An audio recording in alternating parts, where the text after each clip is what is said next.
Okay, friends, make sure that you're listening carefully so you can actually take some good notes for you to use later on. The purpose of this activity is for you to be able to find the main idea of a chapter. This main idea is called gist, and for you to be able to summarize what happens in a text.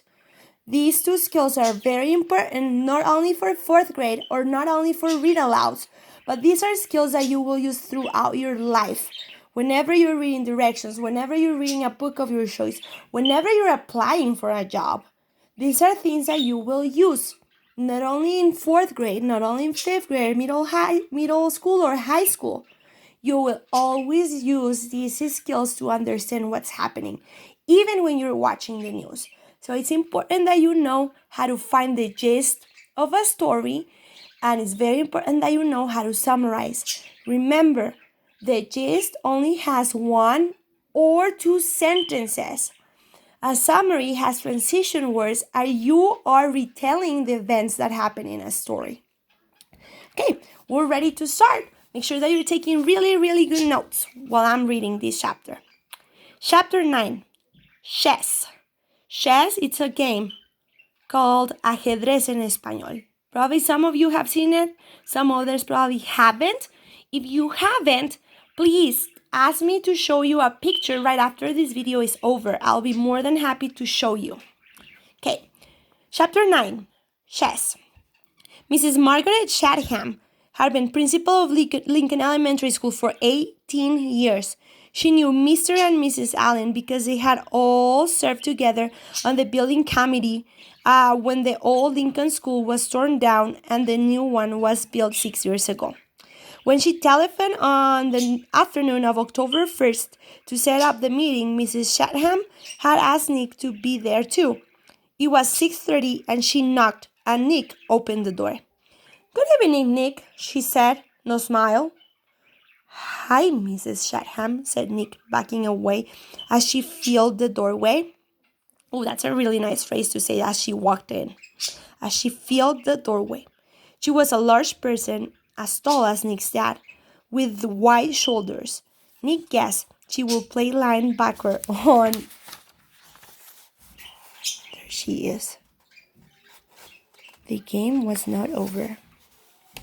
A football team, because that's what his dad had played in college. "Hello, Mr. and Mrs. Allen," she said, stepping into the living room. She was wearing a long black raincoat with a red silk scarf tied loosely around her neck. She kept her coat on but took off her scarf and tucked it into her left pocket. She shook hands stiffly with both of Nick's parents before sitting down on the chair to the left of the couch. Nick's mom and dad sat on the couch, and Nick sat on the rocking chair that faced Mrs. Chatham across the low coffee table. "This is not an easy visit for me. We're having some trouble at school, and it appears that Nick is in the middle of it." Then, while Nick's parents listened, Mrs. Chatham laid out the story as she saw it. Nick's encouraging the other kids to use his new word, Mrs. Granger forbidding it, the ruined fifth grade class picture, hundreds of kids staying after school, and a general feeling that there was a rebellion at school with no one respecting the rules anymore. Nick watched his mom and dad while Mrs. Chatham talked, looking from one face to another. So that means that she was looking at dad, she was looking at the mom, and she was looking at Nick. And she kept looking at all of them. His dad was listening carefully, nodding and frowning. He looked embarrassed about the trouble, but his mom looked kind of annoyed. And when Mrs. Chatham finished her story, Nick's mom was the first one to speak. "But doesn't all this seem like a lot of fuss about something pretty silly?" Nick sat quietly, but in his mind he shouted, "Hooray for Mom! Hooray for mothers everywhere!" His mom wasn't annoyed with him. She wasn't annoyed with Mrs. Granger, maybe even annoyed with Mrs. Chatham. This was getting interesting. Mrs. Allen was still talking to the principal. "I mean, is there really any harm in the children making up a funny word and saying it?" Does there have to be a rule that words like this may not be used? Mrs. Shadham sighed and said, yes, I suppose it does seem silly, but Mrs. Granger thinks that it's rather like keeping children from saying ain't. There have to be standards. That's why we have dictionaries. And really the problem isn't so much the word itself. It's a lack of respect for authority. Mrs. Allen said, Mrs. Granger's right about that. There have to be standards. We can't have kids walking around saying ain't. Can we? And that's when Nick peeped in. You know that big dictionary in Mrs. Granger's room?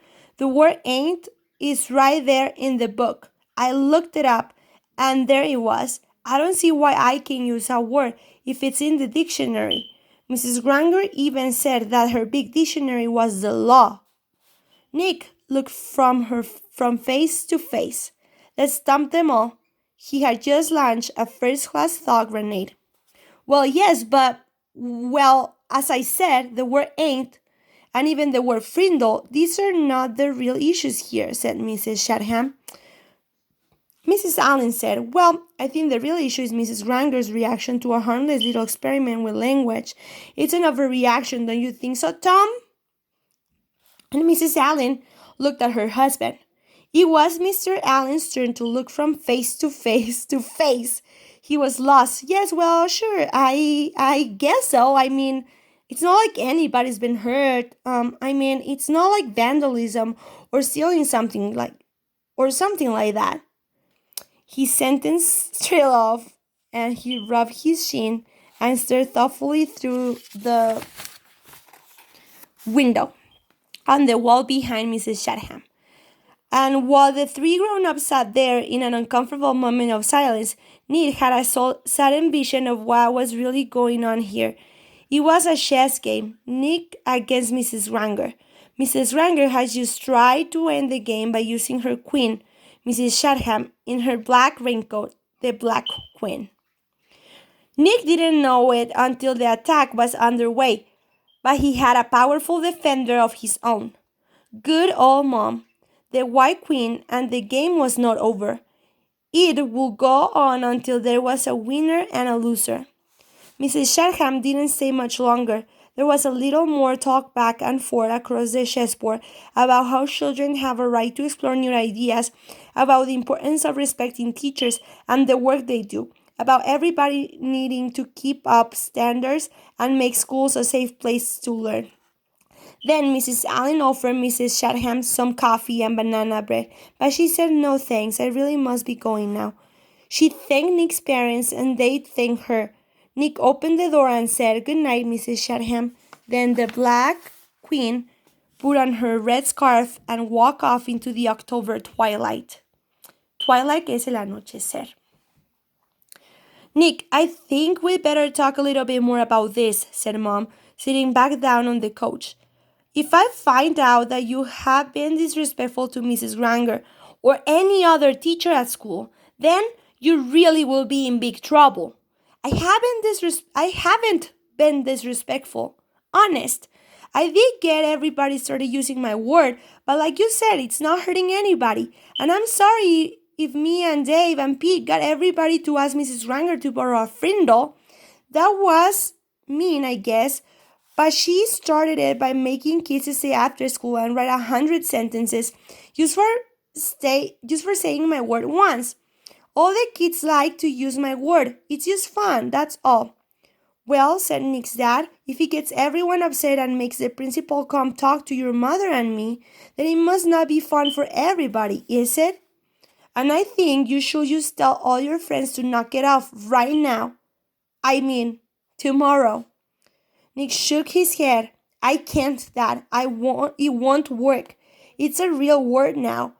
It used to be mine, but not anymore. If I knew how to stop it, I think I probably would, but I can't. And Nick looked at both of their faces to see if that idea was sinking in. He was like, I said I won't be disrespectful, but I do like my word, and I guess now we're just going to have to see what happens. And the chessmen, Nick's king and queen, had to agree. The game will go on.